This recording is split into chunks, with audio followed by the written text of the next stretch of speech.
How's it, everybody? It's your boy Jay back with another Hawaii news and topics. I'm saying of the week.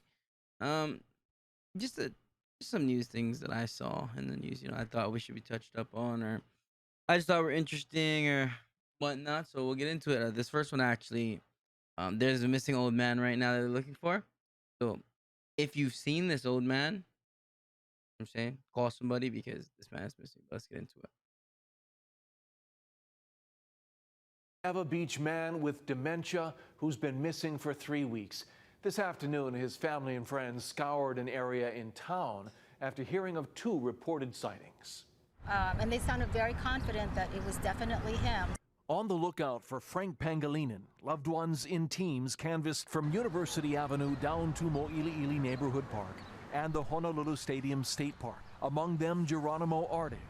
Who has been missing now? Frank's But where does son-in-law. where does he go if he's missing? For about 3 weeks. He must be like real skinny, For hungry. about you 3 know? weeks now. It's especially confusing for Arde since he's the one who equipped his 85-year-old father-in-law with a tracking device, and they used it several times before to find him. But on May 15th, when they found Pangolinen's car at the Kapolei Home Depot, he was gone. I don't know why my dad removed the tracking system that I installed in his wallet. Now we're like in blind looking for him. Now, possible sightings are all they have. I was like, my heart was just racing. Pangolinen's neighbor, Rachel Abaro, thought she saw him crossing the street this afternoon. A false alarm. Oh, yeah, it's frustrating, of course, and sad. But we're still hopeful we'll find him. I've been thinking about it quite a bit.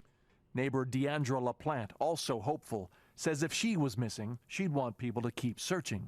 Uncle Frank, we are all looking for you, and there's a lot of people that's not giving up to find you. Wherever he is tonight, this search party is a reminder that Frank Pangolin is loved. That we missed him. That we want him back home. The last confirmed sighting of Pangolin was in Kapolei. He was wearing a teal t-shirt, khaki shorts, and a camouflage baseball hat. Call Crime Stoppers with any new information.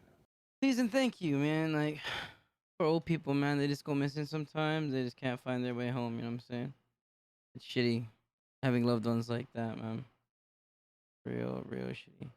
But, all right, next thing is, I thought this was interesting in particular. So basically, apparently, right, if there's like a hurricane, like a really big hurricane, like we're like the airport will be screwed, like completely screwed. So we'll get into it and then we'll see what's up.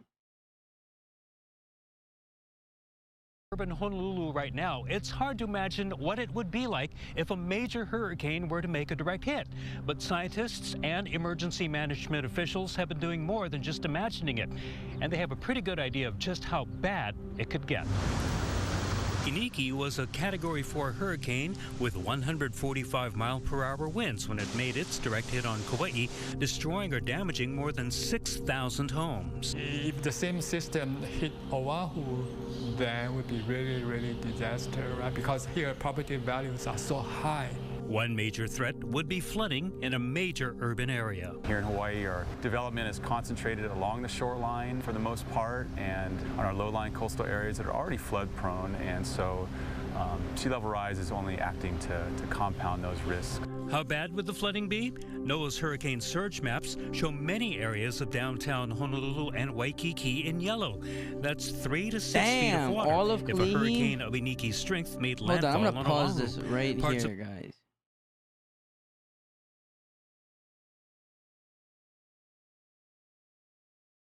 I'm in that yellow zone in Honolulu. Actually,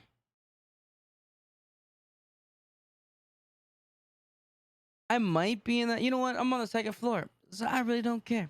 Fuck it. Of the airport in red would be more than 9 feet underwater. The airport would And be then 9 there's feet the wind underwater. threat.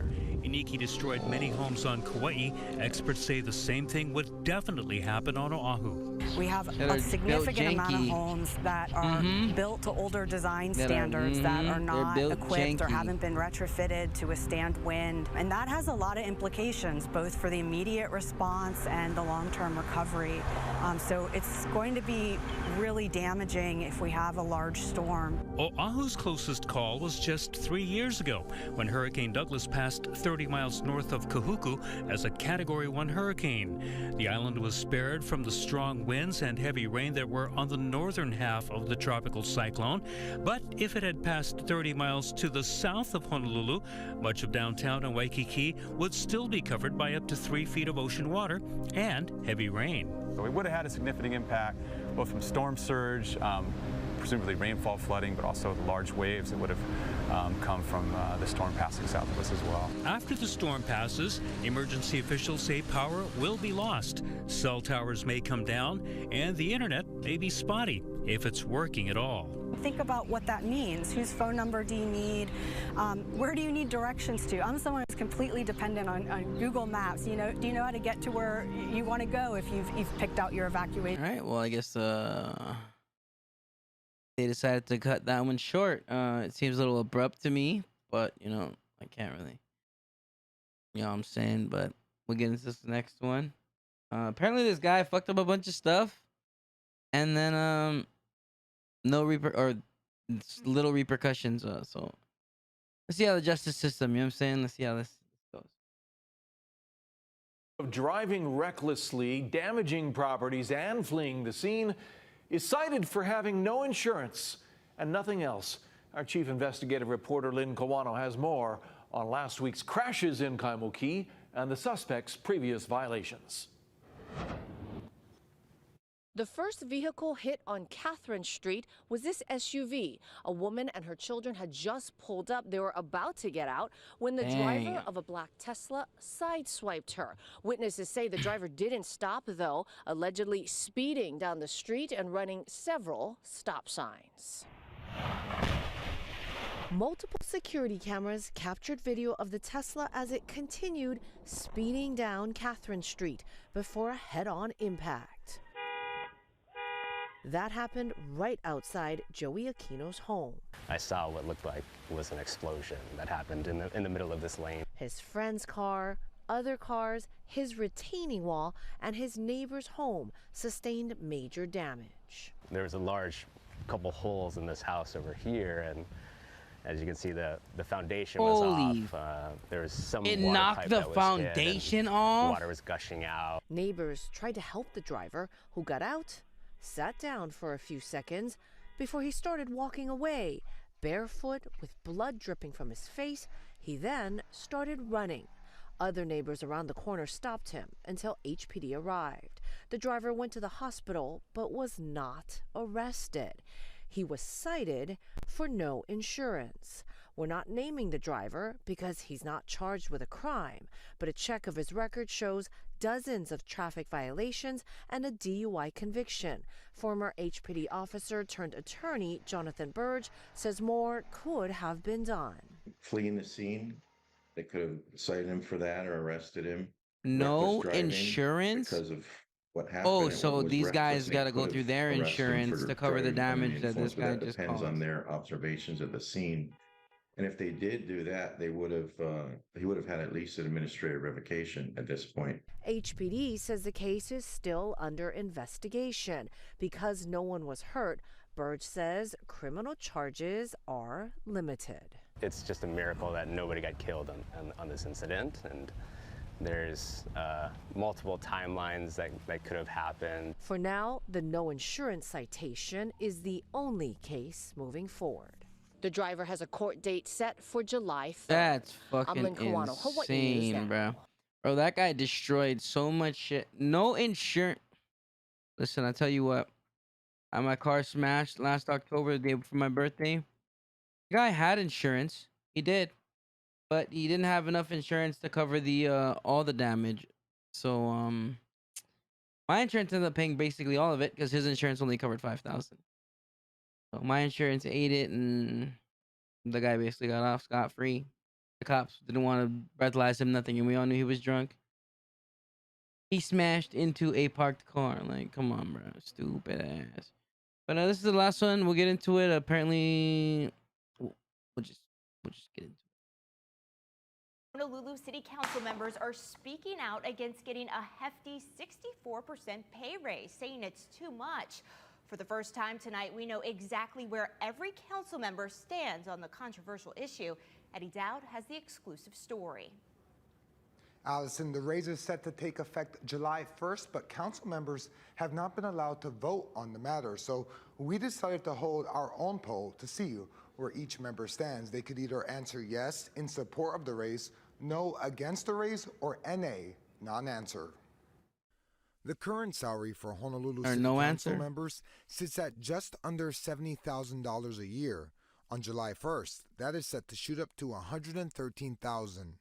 Council Chair Tommy Waters, who represents parts of East Oahu and Honolulu, has gone on record in favor of the raise. Vice Chair Esther Kia'aina, who represents Windward Oahu, told us she also supports the raise. Calvin Say, who represents parts of Honolulu, including Manoa, Mo'iliili, Ala Moana, and Makiki, tells us he is also in favor. Val Okimoto, who represents parts of Central Oahu, including Pearl City and Waipio, told us she would vote yes as well.